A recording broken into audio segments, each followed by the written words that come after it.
Table तो बनानी सीख ली थी आपने। अब जैसे यहाँ पे फिफ्थ पार्ट नहीं करा था, करा आप लोगों ने घर पे?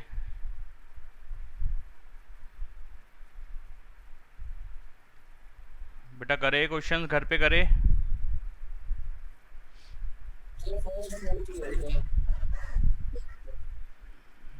नहीं करे? नहीं। फिर क्लासेस लेने, पीछे वाली एक्सरसाइज। फिर मुझे कराने का फ़ायदा नहीं है एक्चुअलिटी में। अगर आप प्रैक्टिस नहीं कर रहे हो, और प्रैक्टिस करके मुझे अपना जो भी काम आप करोगे वो अपना क्लिक करके, फ़ोटो क्लिक करके मेरे को व्हाट्सएप करोगे। काम नहीं होगा, मैं आगे से क्लासेस नहीं ले रहा फिर, क्योंकि ऐसे करने का फ़ायदा नहीं होगा। प्रैक्टिस नहीं करोगे ना फायदा। आवाज़ आ रही है? आ रही है, अभी आ रही है, बोलो। रिपीट हो रही है आपकी अपनी आवाज़ ही, रिपीट होके मेरे पास आ रही है, डबल आ रही है आवाज़।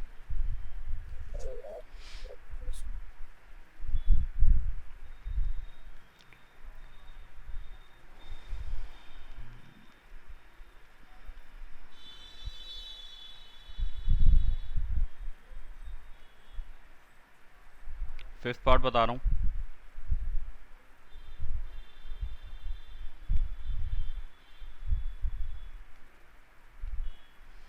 हाँ, यहाँ पे है 5 cos स्क्वेयर 60,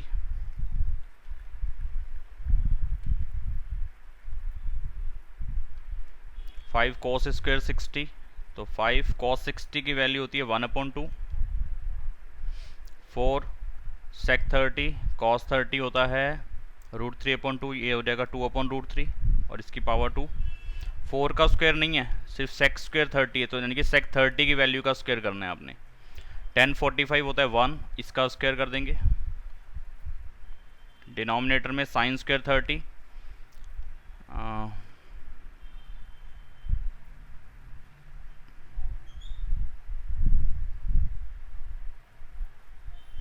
एक से 4 तक कर लिए थे इसी एक्सरसाइज के।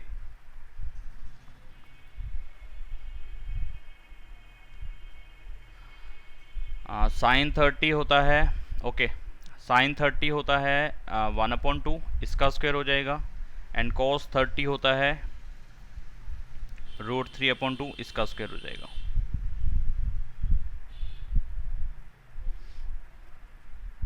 तो बस इसको सिंप्लीफाई कर लो, कैलकुलेट कर लो क्या आता है।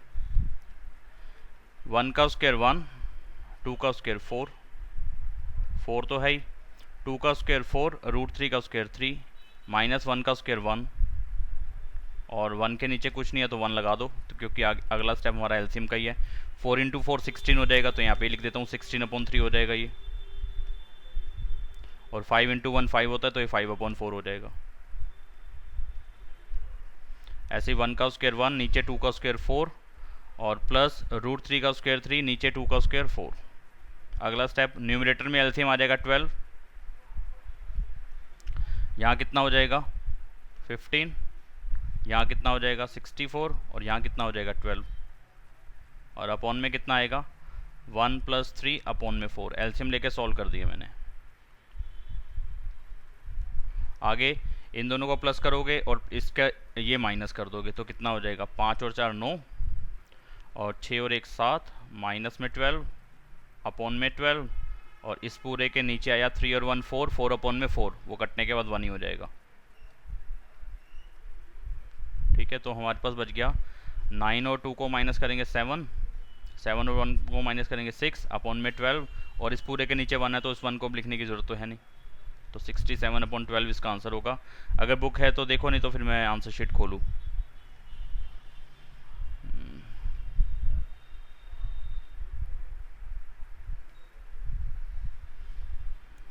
8.2 तो सही है। मैं खोल के रख लेता हूँ एक बारी शीट, ताकि आगे के आंसर में कुछ चेक करना हो तो हम फटाफट कर सकें। 8.2 ये रहा 67/12। ठीक है, अगले क्वेश्चन की ओर जाते हैं। अब यहाँ पे कह रहा है कि करेक्ट आंसर चूज़ करना है, हमें ऑप्शंस दे रखे हैं 4-4। ठीक है, हर एक पार्ट में 4-4 ऑप्शन दे रखे हैं, तो करने का तरीका ऐसा ही रहेगा। मैं कराता हूँ आपको एक क्वेश्चन।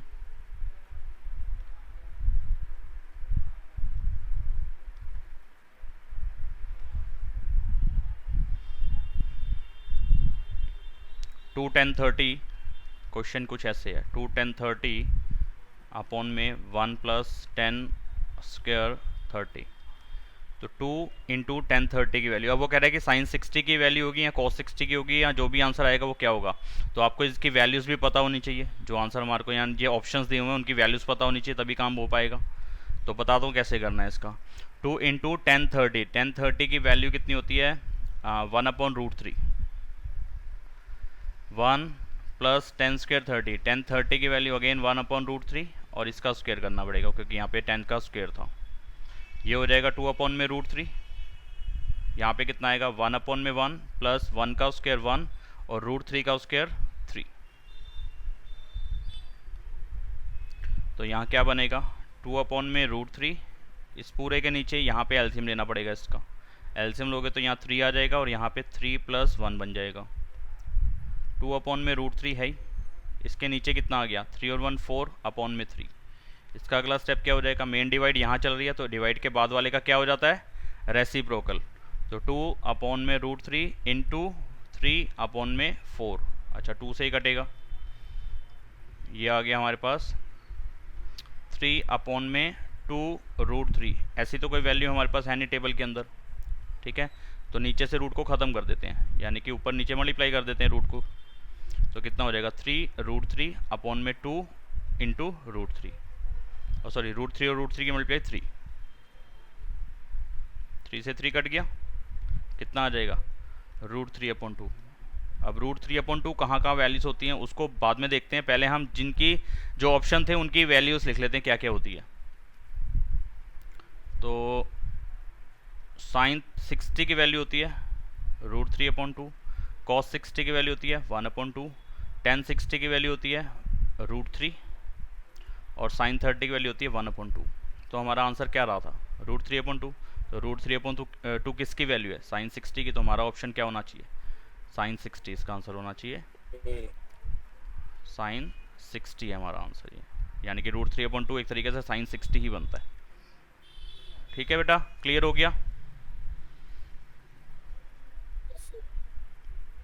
पीयूष हो गया क्लियर? Yes sir. ओके, तो यहाँ पे ऐसे देखना है हमें इस तरीके से, ठीक है। तो ऐसे ही सारे ऑप्शंस आप कर सकते हैं, मतलब कि सारे पार्ट आप कर सकते हैं, उनके लिए 4 4 ऑप्शंस दिए हुए हैं। एक और मैं कराता हूँ, बताओ कौन सा कराऊँ।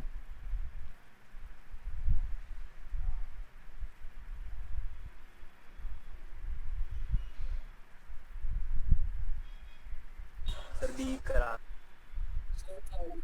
थर्ड करा देता हूँ। थर्ड।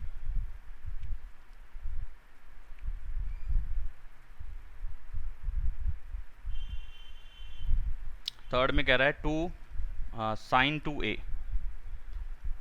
Sign 2a। अब थीटा की जगह 2a डाल दिया, जैसे साइन थीटा लिखते थे ना, अब थीटा ना लिख के खाली 2a डाल दिया। अब यहाँ पे इसका मतलब हो गया साइन 2 इंटू a, थीटा की जगह ये वैल्यू है, साइन इससे मल्टीप्लाई नहीं है लेकिन थीटा अपने आप में 2 नंबर को मल्टीप्लाई करके आ रहा है, 2 को और a को, ठीक है। तो यहाँ पे इन्होंने कहा साइन 2a किसके इक्वल है, 2 साइन a के। ऐसी कंडीशन पे बताओ कि a की वैल्यू 0 डिग्री होगी, 30 होगी, 45 होगी या 60 होगी। तो मुझे केसेस चेक करने पड़ेंगे, इन चारों में से एक ही करेक्ट आंसर है।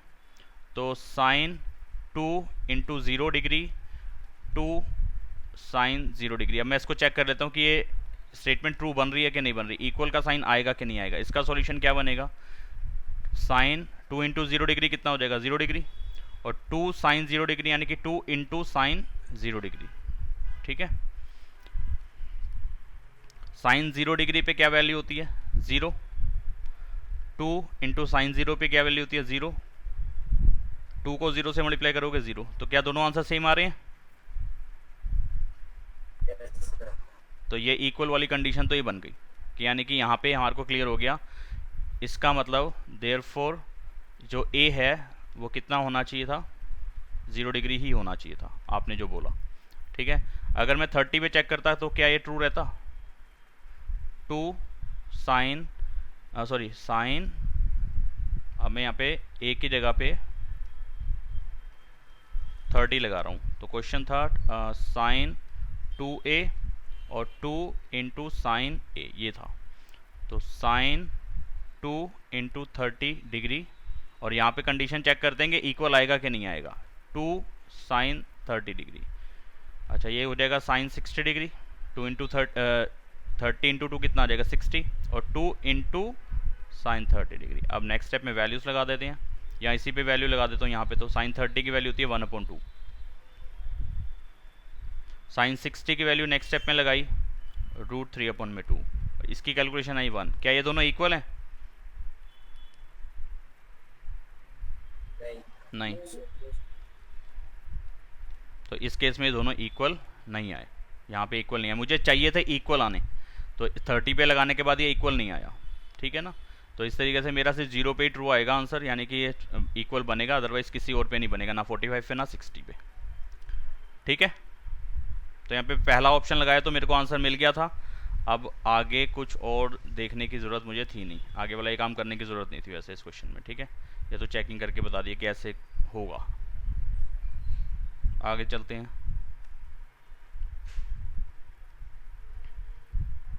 Third question. सर आपकी वॉइस क्लियर नहीं आ रही। हेलो, अब आ रही है आवाज़? हाँ।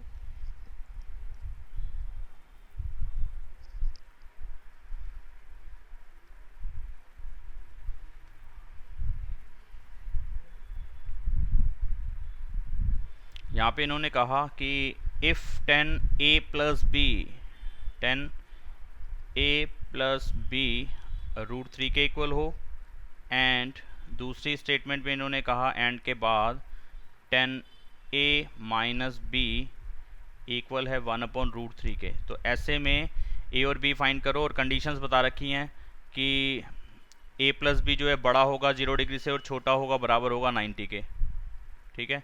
और हम जो अपने 10th लेवल की ट्रिग्नोमेट्री पढ़ रहे हैं वो 0 से 90 के बीच की ही पढ़ रहे हैं, दोनों इंक्लूड हैं यहाँ पे, इसलिए उन्होंने ऐसा मेंशन कर दिया इस चीज़ को। और यहाँ पे इन्होंने एक बात और बोली है कि a एंगल b से बड़ा है, कि a माइनस बी तुम्हारा नेगेटिव नहीं बनेगा, इसलिए ये चीज़ भी बोलनी ज़रूरी थी उनको, क्योंकि ट्रिग्नोमेट्री आगे आप 11th क्लास में पढ़ोगे नेगेटिव एंगल के साथ भी काम करती है, तो हम पॉजिटिव एंगल पे ही पढ़ रहे हैं, इसलिए दोनों बातें उनको बोलना ज़रूरी था ट्रिग्नोमेट्री को ध्यान में रखते हुए। अदरवाइज़ हमारे लेवल पे हमें मालूम ही नहीं कि ये सब चीज़ों का कोई रोल भी है कि नहीं है ना। 10th लेवल पे सब चीज़ें काम ही नहीं करने वाली, 11th में काम करती हैं, तो लेकिन ये लिखना उनके लिए ज़रूरी था। आपको इससे फ़र्क नहीं पड़ता चाहे लिखे चाहे ना लिखें। 10a प्लस बी √3 के इक्वल है और 10a माइनस बी 1/√3 के इक्वल है, दो कंडीशंस हैं, एंड बीच में डाल दिया। तो अब ये देखो कि ट्रिग्नोमेट्री जो टेबल हमने ट्रिग्नोमेट्रिक टेबल पढ़ी थी वहाँ पे 10 के अंदर √3 आ रहा था कभी? 10 के अंदर √3 आ रहा था? हाँ आ रहा था। 10 कब पे आता है? 10 पे √3 कब आता है? 10 60 पे आता है। 60 में।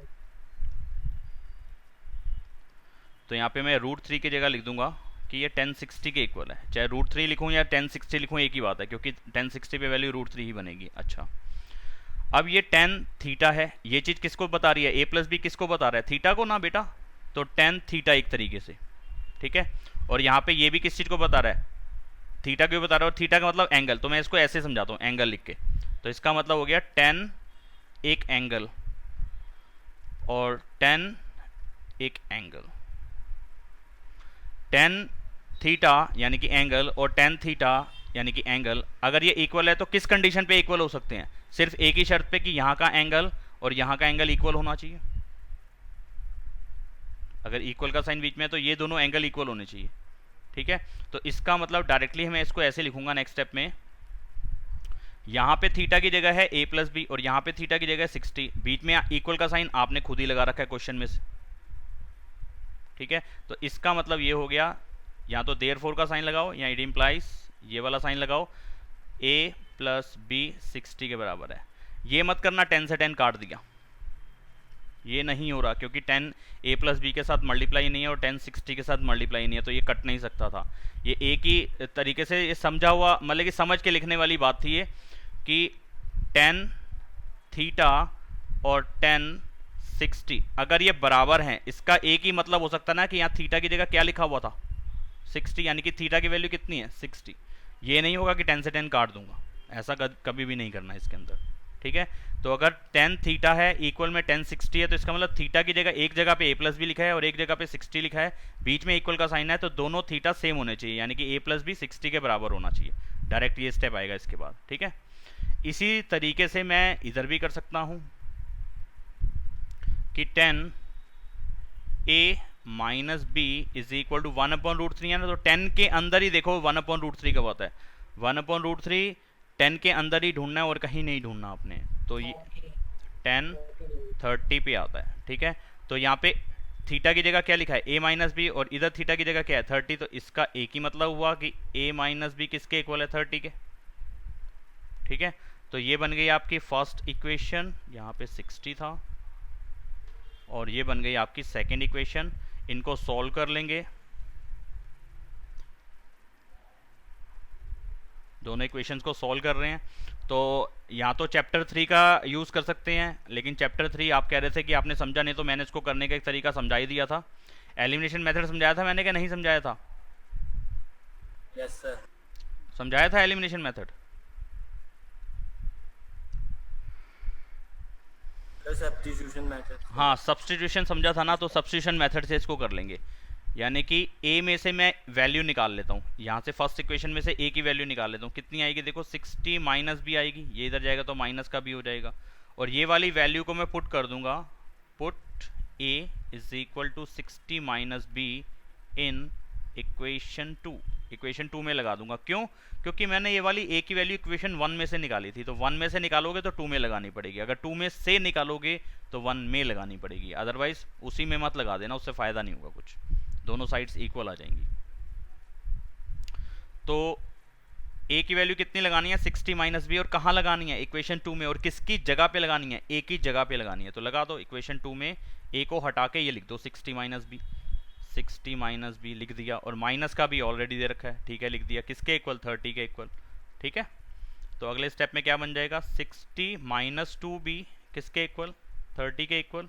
इसका अगला स्टेप बनेगा माइनस का 2b किसके इक्वल 30 माइनस में 60,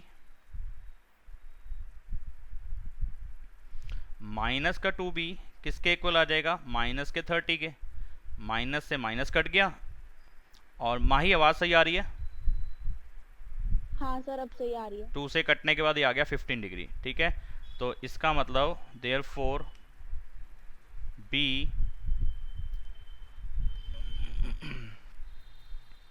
therefore b is equal to 15 degree. अब क्या करूंगा, put b is equal to 15 degree in equation 1 में लगाना है 1 पे लगाओ, 2 पे लगाना है 2 पे लगाओ, एक की वैल्यू निकल जाएगी तो आप कहीं पे भी लगा सकते हो। इक्वेशन 1 में लगा रहा हूँ, इक्वेशन 1 कितनी थी देखो, a प्लस बी 60 के इक्वल, इक्वेशन 1 ये रही, a प्लस बी 60 के इक्वल, a प्लस बी 60 के इक्वल। तो a का तो a रहा और b की जगह पे 15 लगा दिया, तो a की वैल्यू कितनी आ जाएगी 60 माइनस 15 यानी कि 45 डिग्री, ठीक है। तो फाइनली हमारे को a मिल गया 45 डिग्री एंड b मिल गया 15 डिग्री। समझ में आया?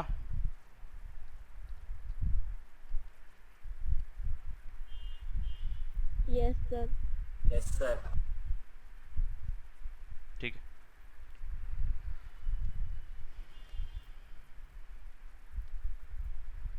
बाकी आगे ये ट्रू फॉल्स हैं, इसको खुद करके देखो, है कुछ खास नहीं इसके अंदर।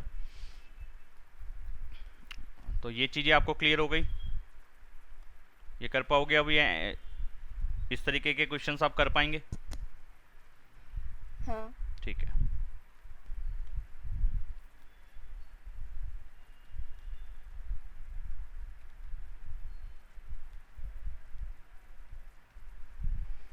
ट्रिग्नोमेट्रिक आइडेंटिटीज़, ठीक है। इसमें एक तो ट्रिग्नोमेट्रिक आइडेंटिटीज़ ही हैं, बेसिक आइडेंटिटीज़, और इन आइडेंटिटीज़ को सॉल्व करने के लिए कुछ ट्रिग्नोमेट्री की रेसिप्रोकल रेशियोज़ को भी यूज़ करना पड़ेगा।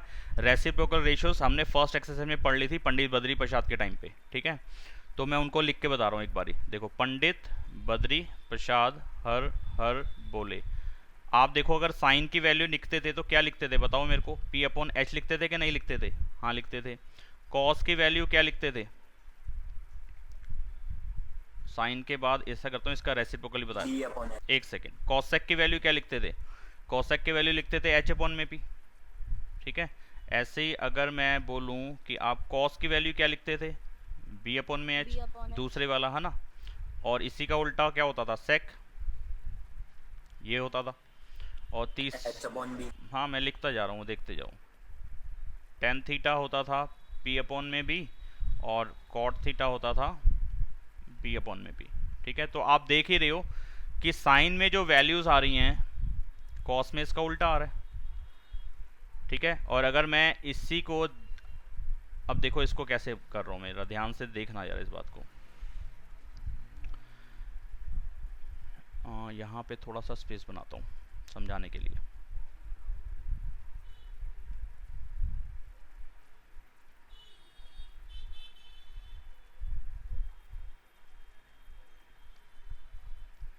यहाँ देखो जरा मेरे बच्चों ध्यान से।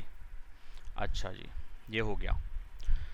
अब अगर मैं साइन थीटा लिखूं, साइन थीटा अगर मैं लिखूं, तो P upon H, P upon H जो है, इसको एच अपॉन पी बनाना है। अगर मेरे को एच अपॉन पी बनाना है तो क्या करना पड़ेगा मुझे? इसका क्या करना पड़ेगा? रेसिप्रोकल करना पड़ेगा ना, उल्टा करना पड़ेगा। अगर मेरे को पी अपॉन एच का एच अपॉन पी बनाना है, एच अपॉन पी बनाना है, तो मैंने क्या करा? इसका उल्टा कर दिया, नीचे वाली वैल्यू ऊपर भेज दी और ऊपर वाली वैल्यू नीचे भेज दी। अगर मैंने ये काम राइट हैंड साइड पे करा है तो मेरे को लेफ्ट हैंड साइड पे भी ये काम करना पड़ेगा, तभी मैथमेटिकली ये सही हो सकता है। अगर मैंने इस साइड का रेसिप्रोकल कराया है तो मेरे को इस साइड का भी रेसिप्रोकल कराना पड़ेगा। जो काम करना है वो दोनों साइड पे करना पड़ेगा। मैंने लेफ्ट हैंड साइड का, अगर राइट हैंड साइड का रेसिप्रोकल किया है तो मुझे लेफ्ट हैंड साइड का भी करना पड़ेगा। तो ये कितना हो जाएगा? 1 अपॉन साइन हो जाएगा। बोलो हाँ के ना? क्या मैं इसके बाद का ये स्टेप लिख सकता हूँ? हाँ लिख सकता हूँ। तो ऐसे ही अब देखना, कॉसेक थीटा कितना लिखा हुआ है? H upon P. Cosec theta कितना लिखा हुआ है? H upon P. और एच अपॉन पी की वैल्यू कितनी बन गई है? 1 अपॉन साइन। तो इस वाले एच अपॉन पी को मैं हटा के लिख सकता हूँ 1 अपॉन साइन यहां से। बोलो हाँ लिख सकता हूँ। तो कॉसेक की वैल्यू क्या बन गई? 1 अपॉन साइन बन गई कि नहीं बन गई? यानी कि साइन का उल्टा क्या बना? कॉसेक। ऐसे ही कॉसेक का क्या बन जाएगा? कॉसेक का उल्टा क्या बन जाएगा? साइन बन जाएगा। अगर मैं कॉसेक का उल्टा कर दूंगा तो क्या बन जाएगा? पी अपॉन एच बन जाएगा। अगर मैं कॉसेक का उल्टा करूंगा यानी कि 1 अपॉन कॉसेक लिख दूंगा तो यहाँ क्या बन जाएगा? P upon H. और पी अपॉन एच की वैल्यू पे क्या लिख दिया जाएगा? 1 अपॉन कॉसेक। बात आ रही समझ में कि नहीं आ रही? Yes sir. आ रही है। तो यानी कि साइन का उल्टा कॉसेक बन जाएगा और कॉसेक का उल्टा साइन बन जाएगा। ये है रेसिप्रोकल रेशियोज, ठीक है। तो मैं उनको लिख देता हूं क्या क्या है ये। Sine theta 1 upon cosec theta आप लिख सकते हैं, और अगर कॉसेक थीटा को आप लिखना चाहें तो 1 अपॉन साइन थीटा लिख सकते हैं ज़रूरत पे। जब आपको ऐसा लगे कि मेरे को ज़रूरी है ऐसा लिखना तो आप उसको लिख सकते हो, ये बता रहा हूँ मैं, ठीक है। ऐसे ही कॉस थीटा 1 अपॉन सेक बनता है, सेक का उल्टा कॉस बनता है, ऐसे ही कॉस का उल्टा सेक बन जाता है, ठीक है। तो सेक थीटा किसका क्या चीज़ बन जाएगी? कॉस का उल्टा। टेन थीटा कोट का उल्टा हो जाएगा, और कॉट थीटा टेन का उल्टा हो जाएगा, ठीक है। और एक चीज और देखो जरा,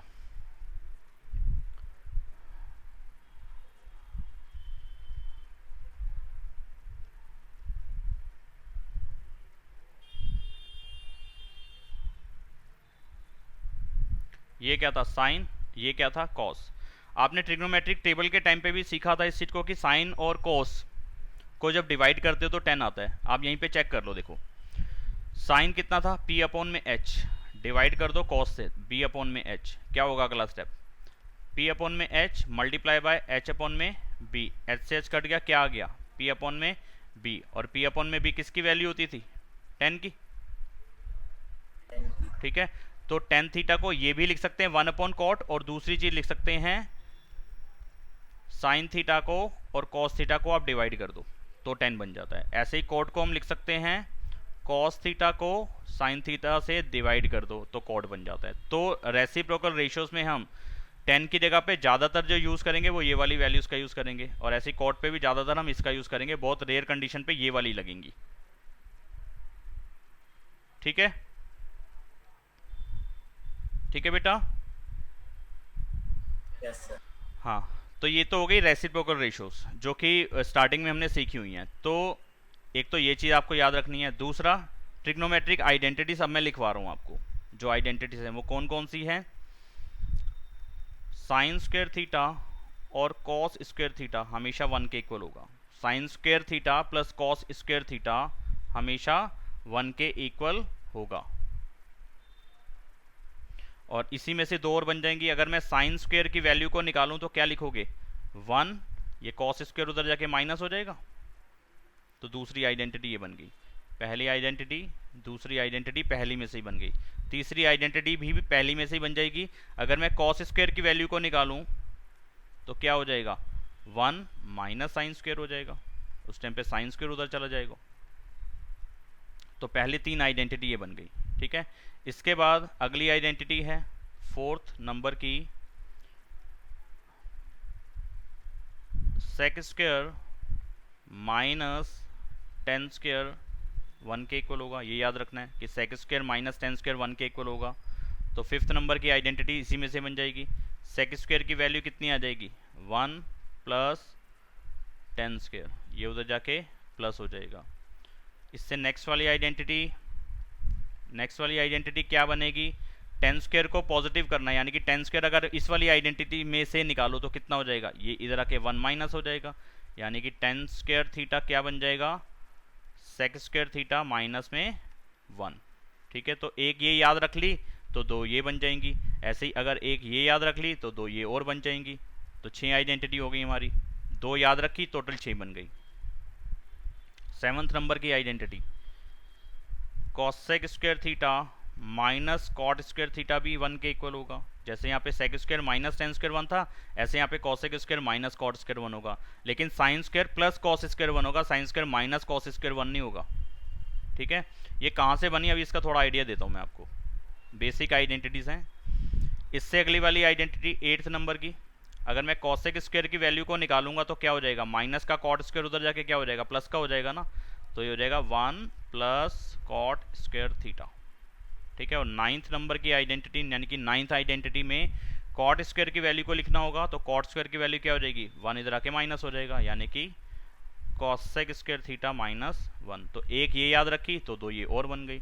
तो टोटल हो गई हमारी 9 आइडेंटिटीज़, 9 आइडेंटिटीज़ और 6 रेसिप्रोकल रेशियोज। ये वाली 2, 2, 4 और 2, 6। ठीक है ना। 1, 2, 3, 4, 5, 6 रेसिप्रोकल रेशियोज। 9 आइडेंटिटीज से हमारी सारी ट्रिग्नोमेट्रिक आइडेंटिटीज जो हमारे पूछी जाएंगी वो हम प्रूव कर सकते हैं। ठीक है। अब ये कैसे बनी थोड़ा सा आइडिया देता हूं। देखो, पाइथागोरस थ्योरम क्या थी? H square is equal to P square plus B square, ये थी पाइथागोरस थ्योरम। अब एच स्क्वायर को एक बार ऐसा करो, इस साइड पे एच स्क्वायर वाली वैल्यू को 1 बना लो। तो 1 बनाने के लिए क्या करोगे बताओ तुम? एच स्क्वायर को 1 बनाना तो क्या करोगे? एच स्क्वायर से डिवाइड करोगे, एच स्क्वायर से डिवाइड करोगे। तो हमने क्या करा? Both sides divided by H square, both sides divided by H square. ठीक है। तो क्या होगा जी? मैथ्स का रूल है ना, जो एक साइड पे करोगे वो दूसरी साइड पे भी करना पड़ेगा, अदरवाइज वो गलत हो जाएगा। तो H square P square plus B square upon में एच स्क्वायर। अगला स्टेप ये बन गया। तो दोनों साइड को जब मैंने एच स्क्वायर से डिवाइड कराया तो ये बन गया। इससे अगला स्टेप क्या हो जाएगा मेरे बेटे? अगला स्टेप हो जाएगा एच स्क्वायर अपॉन में एच स्क्वायर। ये तो 1 बन गया, ये क्या बन गया? 1 बन गया। यहाँ पे इस स्टेप को कैसे लिखा जा सकता है? इसको ऐसे लिखा जा सकता है, पी स्क्वायर अपॉन में एच स्क्वायर और बी स्क्वायर अपॉन में एच स्क्वायर। दोनों के नीचे एच स्क्वायर था तो दोनों के नीचे अलग अलग लिख दिया। अगला स्टेप, इसको अगर करोगे सॉल्व तो ऊपर वाला ही बनेगा एलसीएम लेने के बाद। हाँ जी बनेगा, इसलिए ये स्टेप हमारा ठीक है। 1 का 1 रहा। अब p का भी स्क्वायर है, h का भी स्क्वायर है, मैं ऐसे लिख सकता हूँ p अपॉन में h पूरे का स्क्वायर। हाँ लिख सकते हो जी। ऐसे b अपॉन में h दोनों का अलग अलग स्क्वायर है, इसको मैं ऐसे लिख सकता हूँ b अपॉन में h पूरे का स्क्वायर। हाँ जी लिख सकते हो। कोई डाउट आ रहा है किसी को? ओके। 1 का 1 रहा। अब जरा वो शॉर्टकट लिखना पंडित जी वाला, पंडित बद्री प्रसाद हर हर बोले। अब यहाँ से देखो p अपॉन में h क्या होता था? साइन, तो यहाँ पे मैं लिख सकता हूँ साइन, और साइन का क्या हो रहा है स्क्वायर, ठीक है। और बी अपॉन में एच दूसरे वाला देखो क्या होता था, बी अपॉन में एच जो यहाँ पे लिखा है Cos। बी अपॉन में एच वो क्या होता था कॉस, तो कॉस का cos, स्क्वायर। तो sign square plus cos square किसके इक्वल आ गया 1 के, ये हमारी पहली आइडेंटिटी है, ये sign square plus cos square 1 के, ऐसे बनी है, ठीक है।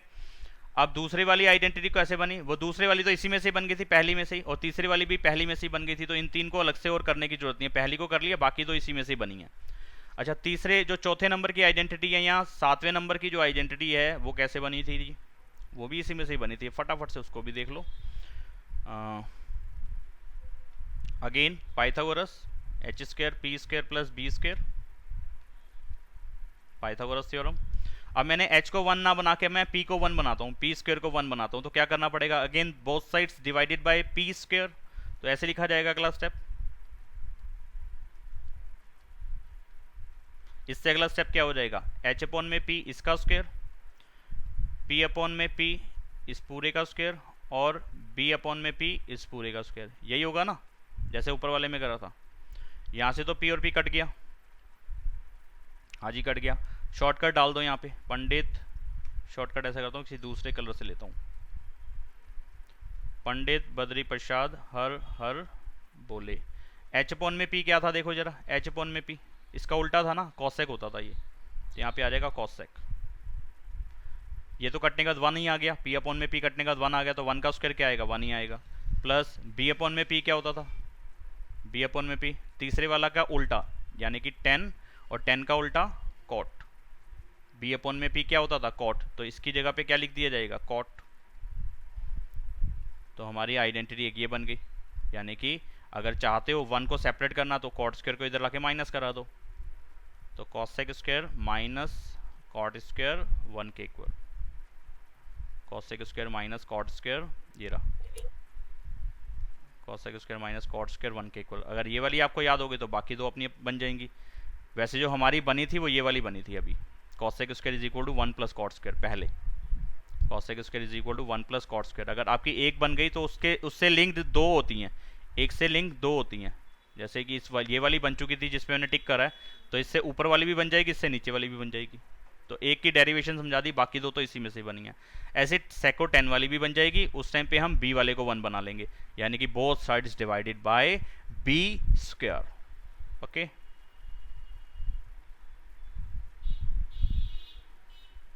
नहीं आई बात समझ में?